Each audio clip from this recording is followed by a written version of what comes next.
A 68-year-old hunter recorded this confession video just 11 days before he died, and in it, he admits to having a clear shot at a Bigfoot in 1983 but chose not to pull the trigger.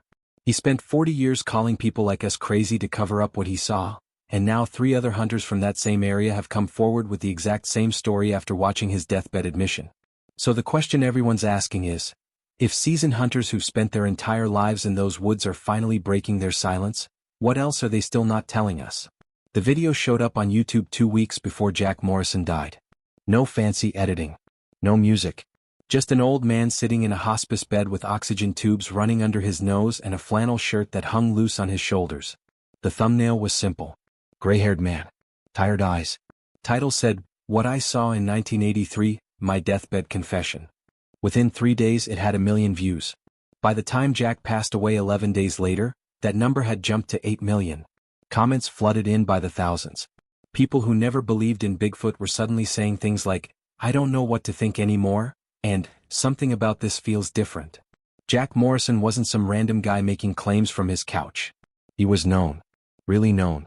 In Montana, especially around the Flathead Valley area, his name meant something.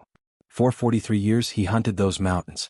He knew every ridge, every valley, every game trail like most people know their own neighborhood. He supplied venison to 3 different counties. Families counted on him. During hard winters, Jack would drop off meat at the homes of elderly folks who couldn't afford groceries. He didn't talk about it. He just did it. That's the kind of man he was. But here's what made Jack different from every other person who ever claimed to see a Bigfoot. Jack Morrison was the biggest skeptic you'd ever meet. If someone at the diner started talking about strange sounds in the woods or weird tracks they found, Jack would laugh. Not a mean laugh, but the kind that said, "Come on now, be serious." He called Bigfoot stories campfire nonsense. Bar talk. Stuff people made up when they'd had too many beers. His friends knew better than to even mention it around him. He'd shut down the conversation before it started. For 40 years that was Jack's position. Bigfoot wasn't real. End of story. So when his son posted that video, the people who knew Jack went quiet. These weren't internet strangers. These were men who'd hunted alongside him. Who'd sat in his living room. Who'd watched him track a wounded elk for 2 days through snow because he refused to let an animal suffer. They knew Jack didn't lie. They knew he didn't chase attention. And they knew something must have happened for him to change his story now, right at the end. The video itself was just under 9 minutes long. Jack sat propped up against pillows. His voice was rough and weak. You could hear the oxygen machine humming in the background. His hands shook a little when he held up an old photo. The date stamp on the bottom said October 1983. It showed blurry shapes in the woods. Trees. Shadows. Something that might have been a large figure, but it was too out of focus to say for sure. Bad camera. Shaking hands. But Jack didn't lean on that photo. He knew it wouldn't convince anyone. Instead he just talked. He told the story like he was confessing something he'd carried too long. His eyes got wet at parts. Not crying exactly, just that look people get when they're finally letting go of weight they've been holding. He talked about the smell first. About the tracks. About the moment he raised his rifle and looked into eyes that looked back at him with something he'd never seen in an animal before. He talked about the decision he made that changed everything. And he talked about lying. About spending 4 decades calling other people crazy to protect himself from being called the same thing. That part seemed to hurt him the most. Within hours of the video going live, the comments filled up. Body language experts watched it frame by frame. No signs of deception, one wrote. If he's acting, he's the best I've ever seen. A retired FBI agent who spent 20 years interviewing suspects said the micro-expressions matched someone telling a difficult truth. People who study liars for a living were saying this man wasn't lying. And that made people very uncomfortable. Because if Jack Morrison was telling the truth, it meant everything had to shift. Then other people started talking. 3 days after the video went up, another hunter from the same area commented. Said he'd seen something similar in 1979 but never told anyone. Then another. A woman whose father had been a forest ranger said her dad mentioned Jack's name once, years ago, said something about photos that needed to be burned. Dale's widow, Jack's old hunting partner who died back in 1997, came forward too. Dale told her the exact same story on his own deathbed. Made her promise never to tell Jack she knew. 2 men, best friends, both carrying the same secret to their graves without ever knowing the other one had confessed at the very end. The video didn't just go viral because of the story. It went viral because of Jack. Because he had nothing to gain and everything to lose. His reputation. His legacy. The way people remembered him. He was dying. He knew it. The doctors had given him maybe a month. He made it 11 days past posting that video.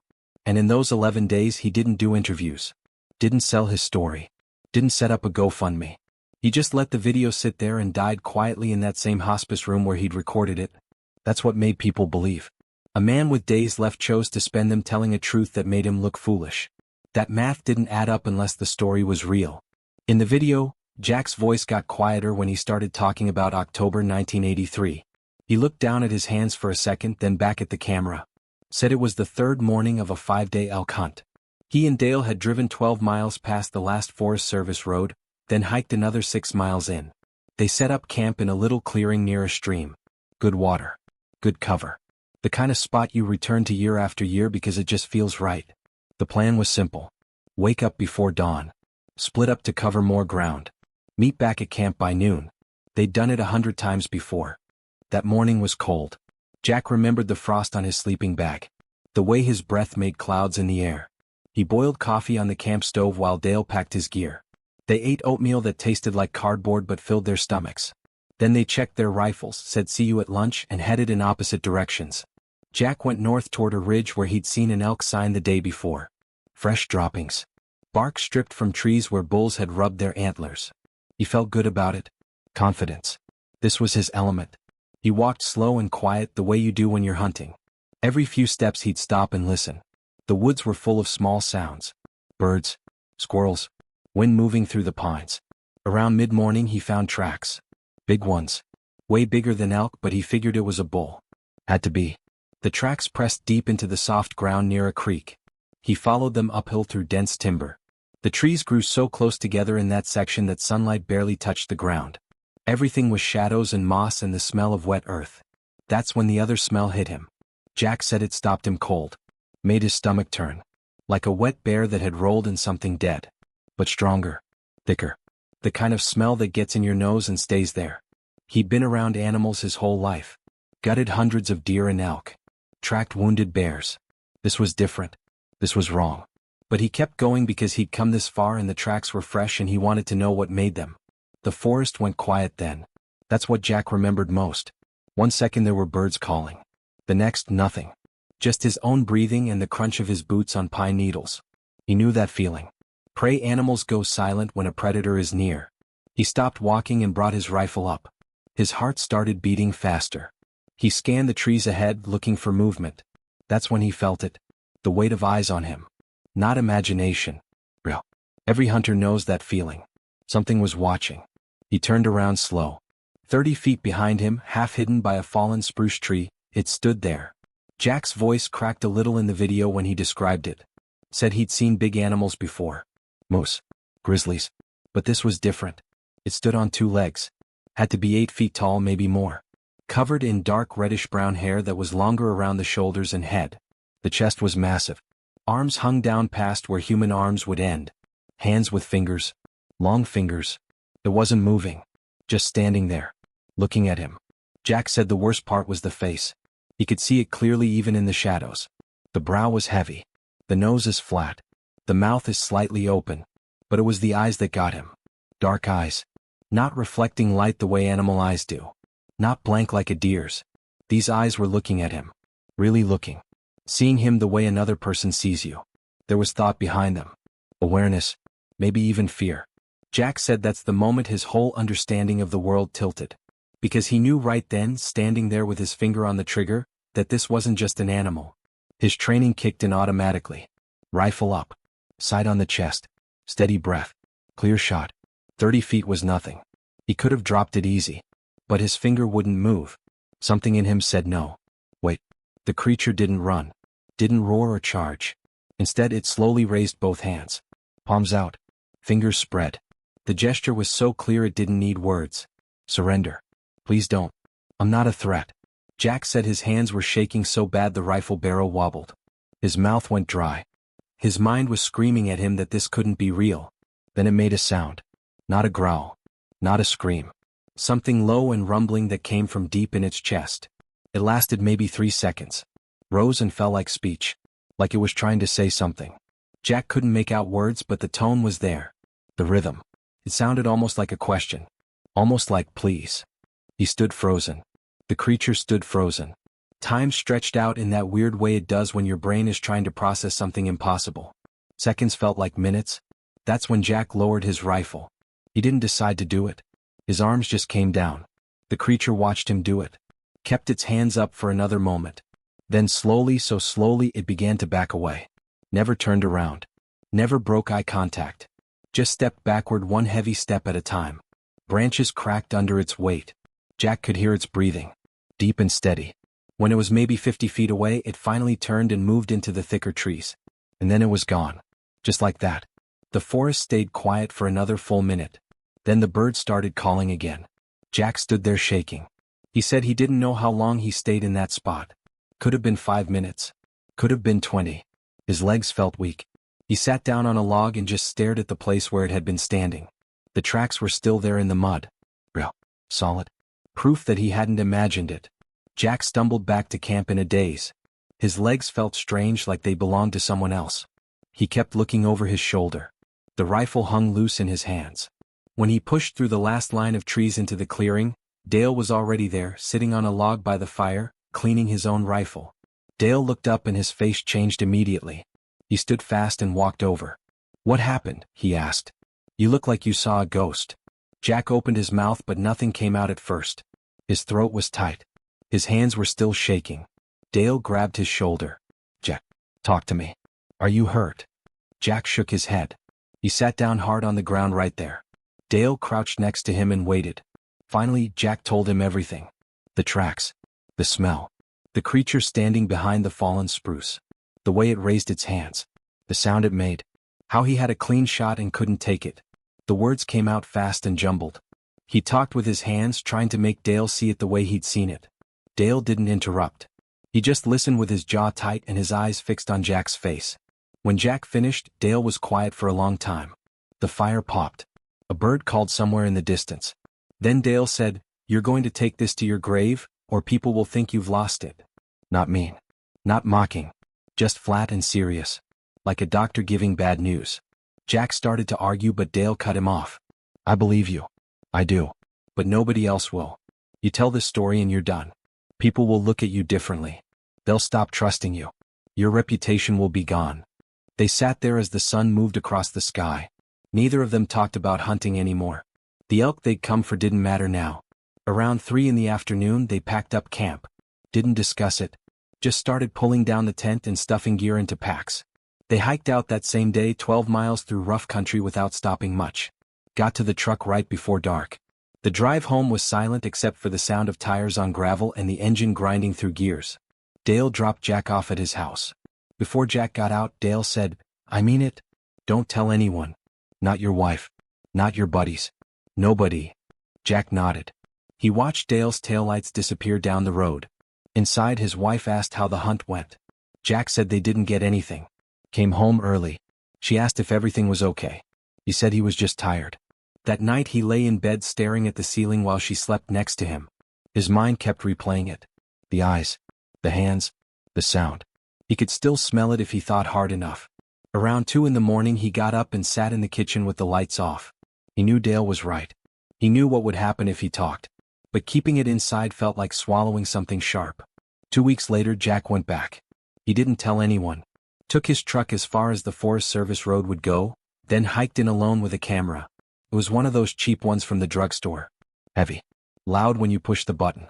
He found the area again. Recognized the fallen spruce. The ground was still soft from recent rain. That's where he found them. Fresh tracks. Same size. Same shape. 5 toes. Deep impressions. They led down to a stream. He followed them for maybe 100 yards. His heart pounded the whole time. Part of him wanted to see it again. Part of him was terrified he would. He took pictures. Hands shaking so bad the camera wobbled with each shot. Got maybe 10 photos of the tracks from different angles. One of the area where it had stood. One looking up at the trees. When he got the film developed 3 days later, most of the pictures were blurry. The technology back then wasn't great. Add in shaking hands and bad light under the forest canopy, and what came back was mostly useless. You could see tracks but they looked like any big smudge in the mud. You could see trees and shadows but nothing clear. Nothing that would make someone believe. He showed the photos to one person. a forest ranger named Tom who he'd known for years. They met at a diner halfway between their towns. Jack slid the envelope across the table. Tom looked through them slowly. Didn't say anything for a while. Finally he set them down and looked Jack in the eye. "Where'd you take these?" he asked. Jack told him. Tom nodded like he already knew. "Burn them," he said. "I've seen things too. Heard stories from people I trust. But if you talk about this, you'll lose everything. Your work. Your friends. People will think you're crazy or a liar. Is that what you want?" Jack took the photos back. He didn't burn them. But he didn't show anyone else either. He put them in a box in his garage under old tax papers and hunting magazines. They stayed there for 40 years. And he made a choice that day. If people were going to think someone was crazy for talking about this, he'd be the loudest voice calling them crazy. It was armor. Protection. Every time someone at the bar started talking about strange sounds or weird tracks, Jack would laugh it off. Make jokes. Change the subject. The more he did it, the easier it got. After a while, it almost felt natural. Like he'd never seen anything at all. But it cost him. His wife noticed the distance. She'd ask what was wrong and he'd say nothing. Work stress. Getting older. She stopped asking eventually. Hunting wasn't the same either. Every time he went into the woods, part of him was looking. Listening. Hoping and dreading at the same time. He never went back to that specific area. Wouldn't let himself. It felt too much like opening a door he'd worked hard to close. Dale died in 1997 from a heart attack. Jack stood at the funeral and wondered if Dale had carried it as heavy as he had.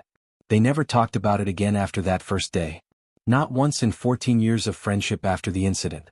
The secret just sat between them, invisible and permanent. The cancer showed up in spring of 2023. Jack had been coughing for months but kept brushing it off. Old age. Bad winter. Nothing serious. His son finally dragged him to the doctor. They did scans. Found spots on both lungs. Stage 4. The doctor said maybe 3 to 6 months if he was lucky. No cure. Just ways to make the time left more comfortable. Jack took the news quietly. Nodded. Asked practical questions about pain management and what to expect. On the drive home, his son kept glancing over at him, waiting for him to break down or get angry. Jack just looked out the window at the mountains passing by.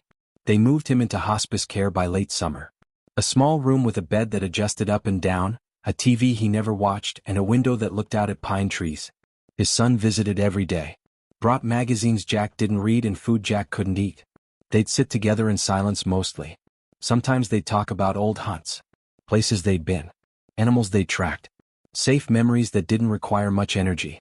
But one afternoon in early September, his son asked a question that changed everything. "Dad," he said, "do you have any regrets? Anything you wish you'd done differently?" Jack looked at him for a long time. His son was 43 now. Had kids of his own. A good job. A good life. Jack had raised him to be honest. To stand by his word. To tell the truth even when it was hard. And here Jack was, having spent 40 years doing the opposite of everything he'd taught his boy. His eyes filled up. Not just watery. Real tears running down his face. His son leaned forward, scared. "Dad, what is it? What's wrong?" Jack's voice came out rough and broken. "I've been lying my whole life about the most important thing that ever happened to me." The story came out in pieces over the next few days. Jack would talk for a while, then need to rest. His son would sit there taking it all in. Asking questions. Writing things down. At first he didn't know what to think. His dad, the biggest Bigfoot skeptic in Montana, was telling him he'd seen one up close. Had a shot. Let it live. Sounded crazy. But watching his father tell it, seeing the weight lift off him with each word, his son started to believe. Not because of evidence. Because of what it cost Jack to finally say it out loud. His son suggested making a video. Jack resisted at first. Said it was too late. What good would it do now? But his son pushed. Said, "You taught me to own my mistakes. To make things right when I can. This is your chance." So they set it up. Nothing fancy. Just the hospice room. His son's phone on a little tripod. Jack propped up in bed with his oxygen tubes and his flannel shirt. They did 3 takes. The first 2 Jack got too emotional and had to stop. The third one he made it through. 9 minutes. Start to finish. In the video Jack didn't make excuses. He said he was a coward. Said he chose comfort over truth. He talked about the encounter in detail. The smell. The tracks. The way the creature raised its hands. How it made a sound that seemed like communication. He held up the old photos from 1983. The ones that were too blurry to prove anything. "I know these don't show much," he said into the camera. "But I'm not asking you to believe me because of pictures. I'm asking you to believe me because I'm dying and I've got nothing to gain from lying now. This happened. It was real. And I've dishonored that moment every single day since by calling people crazy for saying what I know is true." The most powerful part came near the end. Jack's voice got stronger for just a moment. He leaned forward a little.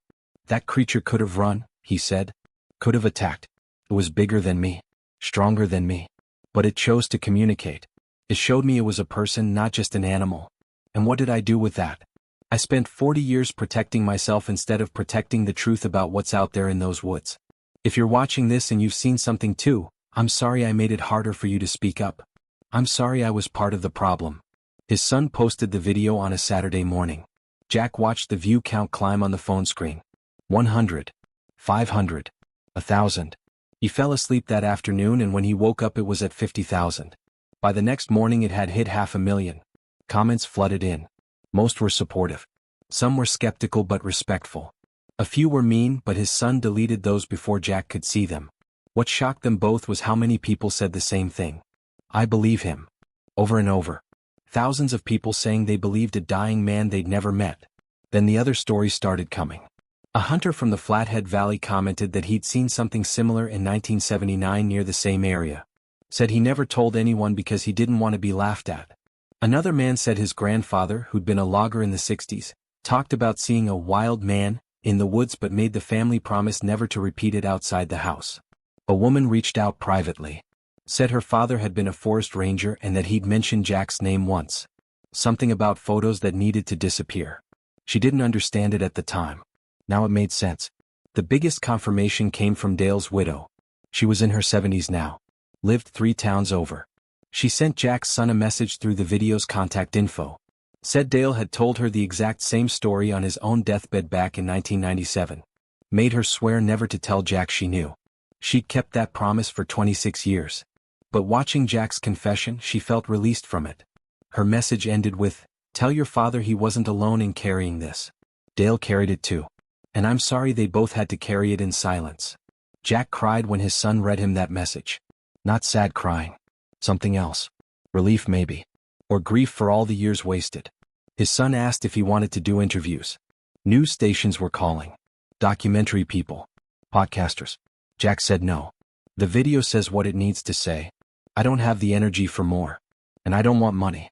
I just wanted to stop lying before I died. He lasted 11 more days. Slept most of them. When he passed, it was quiet. His son was holding his hand. The last thing Jack said was, "I told the truth. That's enough." The video hit 8 million views the day Jack died. His son added a simple update to the description. "My father passed away peacefully this morning. Thank you for listening to his story." The comments section exploded. Thousands of people posting condolences, saying they were sorry they doubted him, saying his courage changed their minds. The video kept climbing. 10 million, 12 million, 15 million. It wasn't slowing down. It was spreading to other platforms. TikTok, Facebook, Reddit threads with thousands of comments analyzing every frame. News outlets started covering it. Not as a joke. As a real story about a dying man's confession. What made this different from every other Bigfoot video on the internet was the reaction. People who'd spent years laughing at Bigfoot believers were suddenly quiet. Suddenly uncertain. Comment sections that would normally be full of mockery were instead full of people saying things like, "I don't know what to think anymore," and, "Something about this feels different." Body language experts posted analysis videos. They slowed down Jack's facial expressions. Watched his eye movements. Measured his breathing patterns. Every single one came to the same conclusion. No signs of deception. No tells. No breaks in his story. If Jack Morrison was lying, he was doing it better than trained actors. A retired FBI agent who'd spent 20 years interviewing suspects did a breakdown. He pointed out specific moments in the video. The way Jack's voice cracked when he talked about the creature raising its hands. The micro-expression of shame when he admitted calling other people crazy. The physiological signs of genuine emotion. Tears. Shaking hands. Changes in breathing that you can't fake. His conclusion was simple. In my professional opinion, this man is telling the truth as he remembers it. Whether what he saw was actually a Bigfoot, I can't say. But I can say with confidence that he believes it was. The converts started showing up everywhere. Internet skeptics who'd built entire channels around debunking Bigfoot videos were suddenly making videos titled, "Why Jack Morrison's Confession Changed My Mind," and "I Was Wrong About Bigfoot." Some of them were clearly struggling with it. You could see the discomfort in their faces. Their whole identity had been built on being the logical voice, the person who didn't fall for nonsense. But something about watching a man confess on his deathbed cut through all their arguments. One popular debunker said, "I've spent 5 years explaining why Bigfoot can't exist. But I've also spent 5 years studying liars. And this man isn't lying. So now I have to sit with the fact that maybe I was wrong." Wildlife biologists started talking too. Not all of them, but enough that it mattered. A professor from a university in Washington made a statement. If experienced hunters like Jack Morrison have been staying silent for decades out of fear of ridicule, we have to ask ourselves what else we don't know. How many other credible witnesses are out there who simply won't come forward? The scientific community has created an environment where even trained observers won't report what they've seen. That's a problem. Other scientists pushed back. Said one anecdote doesn't change the lack of physical evidence. No bones. No bodies. No DNA. But the conversation had shifted. It wasn't "Bigfoot is obviously fake" anymore. It was, "We need to figure out why credible people keep reporting this." Indigenous communities responded too. A tribal elder from the Salish people posted a video response. He sat in front of a fire and spoke calmly. "Our people have been saying this forever," he said. "We have stories going back hundreds of years. We have names for them in our language. We've tried to tell people they're real and we get called superstitious. Now you believe a white hunter on his deathbed and suddenly it's worth listening to? Where was this respect when our elders were talking?" His words were hard but not angry. Just tired. Like he'd been waiting his whole life for the rest of the world to catch up. Expedition teams started forming. Groups of researchers announced plans to go to the exact area Jack described. They had the general location from landmarks he mentioned in the video. The ridge, the stream, the fallen spruce. It was enough to narrow it down. They brought trail cameras, thermal imaging, audio recording equipment. The goal wasn't to hunt. It was to document, to prove or disprove once and for all. But as the teams prepared, another conversation started happening. If these things are real, what happens next? Do we try to capture one? Study it? Or do we protect it? Leave it alone? The debate got heated fast. Jack's funeral was on a Thursday. Small service. Family and close friends. But something unexpected happened. Hunters showed up. Men who'd barely spoken to Jack in years. Men who'd had falling outs with him over one thing or another. They came anyway. Stood in the back. Paid their respects. After the service, a few of them approached Jack's son. One older man with a gray beard said, "I didn't always like your dad. We butted heads plenty. But I respect what he did. Takes guts to admit you were wrong, especially at the end." Another hunter said something similar. "Jack and I hadn't talked in 5 years. But I watched that video 10 times. He was telling the truth. I know he was." At the reception, Jack's son overheard conversations. Hunters talking quietly in corners. One said, "I saw tracks once. Never told nobody." Another said, "Heard something in the bitter roots that didn't sound like any animal I know. Scared me so bad I packed up camp and left." These were men who'd spent their entire lives in the woods.